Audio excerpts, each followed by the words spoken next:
प्रिय विद्यार्थियों, गत जो टॉपिक था सुप्रीम कोर्ट,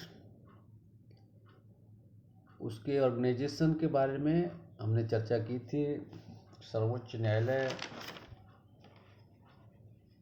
के न्यायाधीशों की संख्या, न्यायाधीशों की नियुक्ति, न्यायाधीशों की योग्यता, न्यायाधीशों का कार्यकाल और महाभियोग,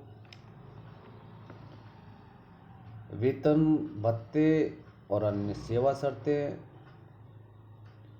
और उन्मुक्तियां, इनका हम अध्ययन कर चुके हैं। इसके बाद आज हम चर्चा करेंगे सर्वोच्च न्यायालय की शक्तियां एवं कार्य। क्षेत्राधिकार क्या है सर्वोच्च न्यायालय के, कौन कौन से क्षेत्राधिकार है, कौन कौन सी शक्तियां हैं, कौन कौन से पावर है सुप्रीम कोर्ट को, उनके बारे में चर्चा करेंगे। भारत के सर्वोच्च न्यायालय को व्यापक क्षेत्राधिकार प्राप्त है, यहाँ तक कि विश्व के किसी भी न्यायालय का क्षेत्राधिकार शायद ही इतना व्यापक हो जितना भारत के सर्वोच्च न्यायालय का है। इसके क्षेत्राधिकार का अध्ययन हम निम्न रूपों में करेंगे। सबसे पहला पॉइंट आता है प्रारंभिक क्षेत्राधिकार। देखिए, सर्वोच्च न्यायालय की शक्तियां और कार्य बहुत व्यापक है। इसकी शक्ति व कार्यों का विस्तृत ब्यौरा तो नहीं दिया जा सकता, लेकिन फिर भी हम संक्षिप्त रूप में सर्वोच्च न्यायालय की शक्तियां व कार्यों का अध्ययन करेंगे। सर्वोच्च न्यायालय के प्रारंभिक क्षेत्राधिकार को दो वर्गों में रखा जा सकता है। सबसे पहला जो वर्ग है संघ तथा राज्यों से संबंधित क्षेत्राधिकार। देखिए, भारत सरकार और एक या एक से अधिक राज्यों के मध्य कोई विवाद हो, दो या दो से अधिक राज्यों के मध्य विवाद हो, या वे विवाद जिसमें भारत सरकार तथा एक या एक से अधिक राज्य एक ओर हो और एक या एक से अधिक राज्य दूसरी ओर। दूसरा जो वर्ग हम प्रारंभिक क्षेत्राधिकार में रख रहे हैं, मौलिक अधिकारों से संबंधित क्षेत्राधिकार। मौलिक अधिकारों के संरक्षण से संबंधित मामले उच्च न्यायालय तथा सर्वोच्च न्यायालय में प्रस्तुत किए जाते हैं। संविधान के अनुच्छेद 32 के द्वारा मौलिक अधिकारों के संरक्षण के लिए सर्वोच्च न्यायालय को विशेष उत्तरदायित्व सौंपा गया है।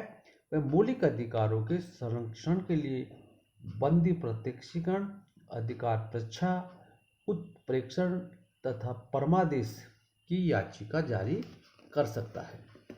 अर्थात संवैधानिक, दीवानी तथा फौजदारी मामले अलग है, लेकिन जो सबसे इम्पोर्टेंट नागरिकों के फंडामेंटल राइट्स हैं, उन फंडामेंटल राइट्स के लिए सर्वोच्च न्यायालय इस प्रकार की याचिका जारी कर सकता है और नागरिकों के मौलिक अधिकारों की रक्षा की जाती है। दूसरा इसका क्षेत्राधिकार है अपीलीय क्षेत्राधिकार। भारत में एकीकृत न्याय व्यवस्था है, इसलिए राज्यों के उच्च न्यायालय उच्चतम न्यायालय के अधीन है। उच्चतम न्यायालय को उच्च न्यायालय के अधीक्षण और नियंत्रण का अधिकार है। भारत का उच्चतम न्यायालय समस्त भारतीय क्षेत्र में उच्च न्यायालय और न्यायाधिकरण, सैनिक न्यायाधिकरण के अतिरिक्त न केवल संवैधानिक, दीवानी तथा फौजदारी निर्णयों के विरुद्ध अपील सुन सकता है, वरना वह स्वयं अपील की विशेष आज्ञा दे सकता है। अपीलीय क्षेत्राधिकार में 4 वर्गों में इसको हम विभाजित कर सकते हैं। संवैधानिक क्षेत्राधिकार, संविधान के अनुच्छेद 132 के अनुसार यदि उच्च न्यायालय ये प्रमाणित कर दे कि विवाद में संविधान की व्याख्या से संबंधित कानून का कोई सारमय प्रश्न सन्निहित है, तो उच्च न्यायालय के निर्णय की अपील सर्वोच्च न्यायालय में की जा सकती है। यदि राज्य का उच्च न्यायालय ऐसा प्रमाण पत्र देने से इनकार कर दे, तो उच्चतम न्यायालय अनुच्छेद 136 के अंतर्गत स्वयं अपील की विशेष आज्ञा दे सकता है, यदि उसे विश्वास हो जाए कि उसमें संविधान की व्याख्या का कोई प्रश्न निहित है। इस प्रकार उच्चतम न्यायालय संविधान का अंतिम संरक्षक और व्याख्या करता है। अपीलीय क्षेत्राधिकार में दूसरा जो बिंदु आता है उसको दीवानी क्षेत्राधिकार कहा गया है। इस संबंध में संविधान के 30वें संशोधन द्वारा की गई व्यवस्था के अनुसार अनुच्छेद 133 के अंतर्गत दीवानी विवादों में उच्च न्यायालय के निर्णय के विरुद्ध उच्चतम न्यायालय में अपील तभी हो सकती है जबकि उच्च न्यायालय द्वारा यह प्रमाणित कर दिया जाए कि विवाद में कानून की व्याख्या से संबंधित सारपूर्ण प्रश्न अंतर्ग्रस्त है और विवाद सर्वोच्च न्यायालय में अपील के लिए अभिष्ट है। अपीलीय क्षेत्राधिकार का जो तीसरा बिंदु है फौजदारी मामले या फौजदारी क्षेत्राधिकार।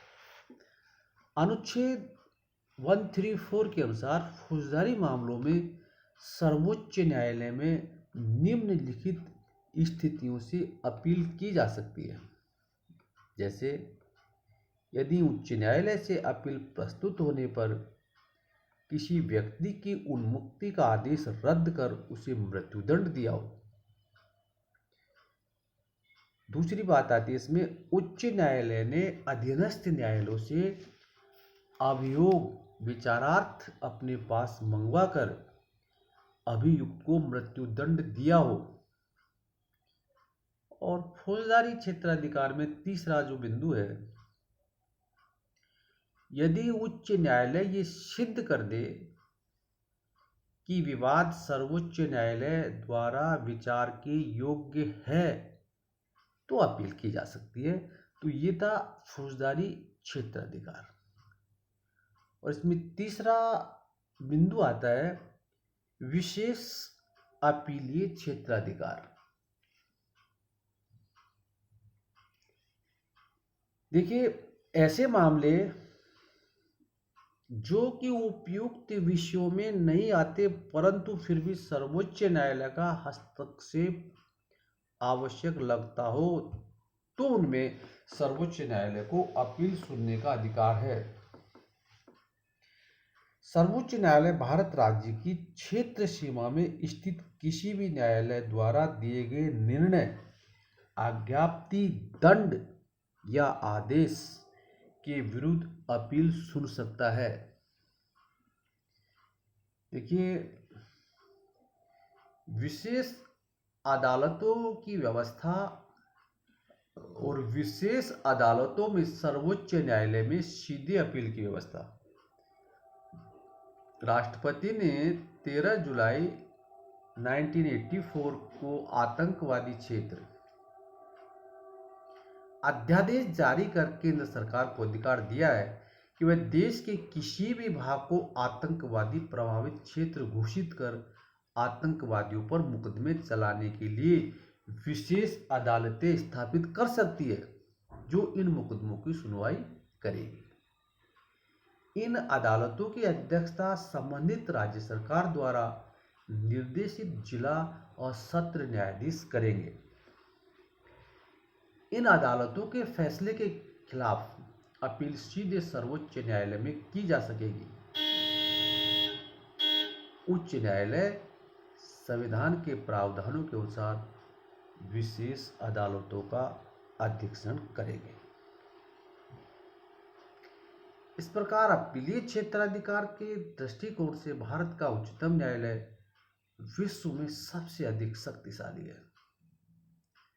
सर्वोच्च न्यायालय को ये जो विशिष्ट अपीलीय शक्ति प्रदान की गई है, उसके द्वारा इनका प्रयोग असाधारण परिस्थितियों में ही किया जाता है। अगला जो पॉइंट है, परामर्शदात्री क्षेत्राधिकार।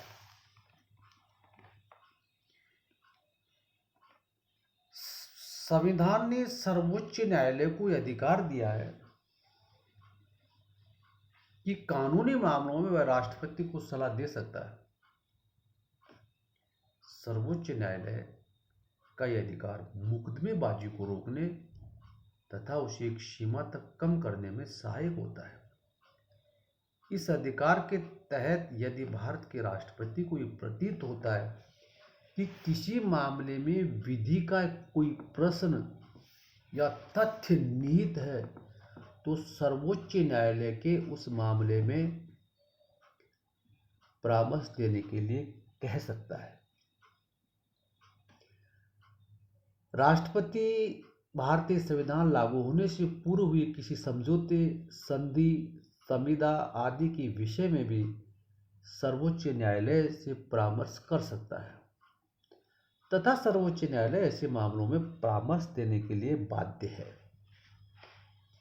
ऐसे मामलों में सर्वोच्च न्यायालय द्वारा दिए गए परामर्श को संवैधानिक अधिकार के तहत राष्ट्रपति मानने के लिए बाध्य नहीं है।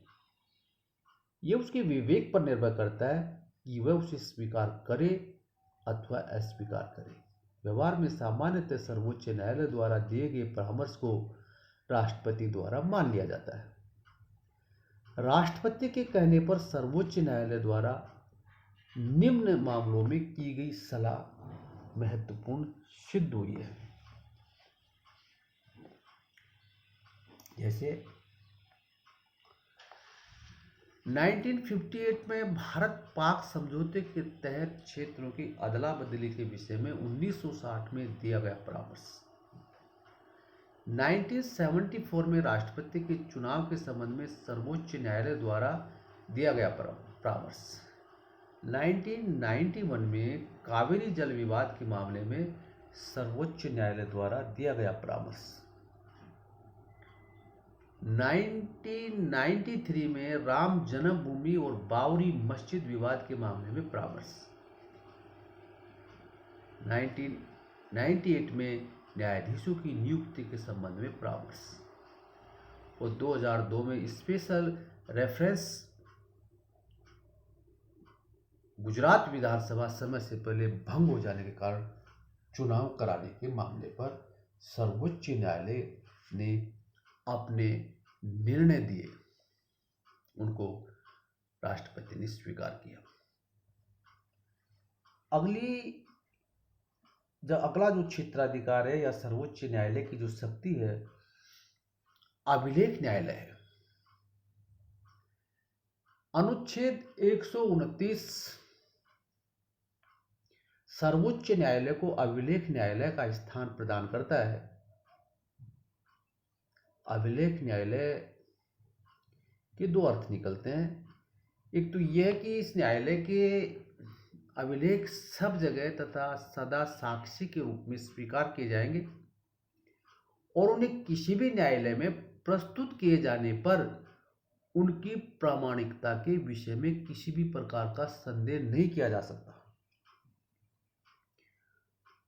और दूसरा जो अर्थ निकलता है इसका, इस न्यायालय द्वारा न्यायालय अवमानना के लिए दंड दिया जा सकता है। यदि कोई न्यायालय का तिरस्कार करता है या अपमान करता है या उसकी आज्ञाओं की उपेक्षा या अवज्ञा करता है, तो न्यायालय को उसे दंडित करने का अधिकार है।